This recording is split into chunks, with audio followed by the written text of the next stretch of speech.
Hey folks, this video is for Orange Team 7th grade, specifically explaining the work that we are doing on the 22nd, Tuesday the 22nd of December. Typically in years past, I used to be a little more evil than I am now, and I would make my students write a big essay about Julius Caesar, whether he was a hero or a villain.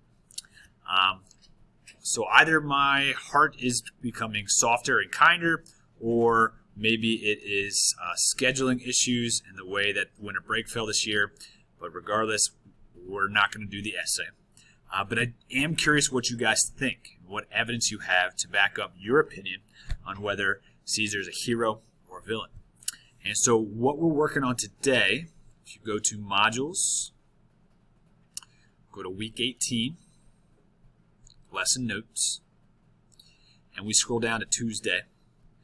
We'll see that today you must reply to a discussion, to the question, is Julius Caesar a hero or a villain?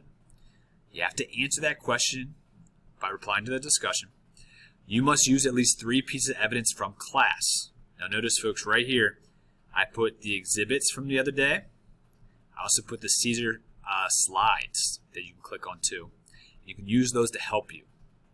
So after you post whether he's a hero or a villain and your 3 reasons why from class, you need to reply to another student, either agreeing or disagreeing with them, and explain why.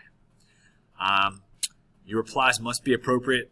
They must be respectful. If they're not, we'll have to just contact some parents, contact the office, let them know. But this should be an easy 25 points, because all you got to do is just post on here whether you think is a hero or a villain, or a little bit of both, and 3 reasons why from class.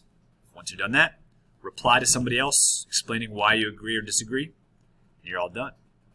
If you're curious what it looks like, I'll click on it right now to show you. Let me move my face real quick and go to student view. That way it looks kind of like yours. Okay, same question, is Julius Caesar a hero or villain? Explain your answer with 3 pieces of evidence from class. I have the exhibits here. I have the Caesar slides here. Use either of those to help you. And then when you're done, comment on somebody else's. Agreeing, disagreeing, explaining why. So one post, one comment, and then you're done. Okay, as long as you got evidence for both, you're all good to go. As you can see, a bunch of students have already posted, so you should have no problem seeing some good examples, and then also seeing some appropriate replies. All right. If you have questions, send me an email. Love to help you out, or just ask me on the Zoom next time you see me. All right, folks. Easy 25 points. If you need me, let me know.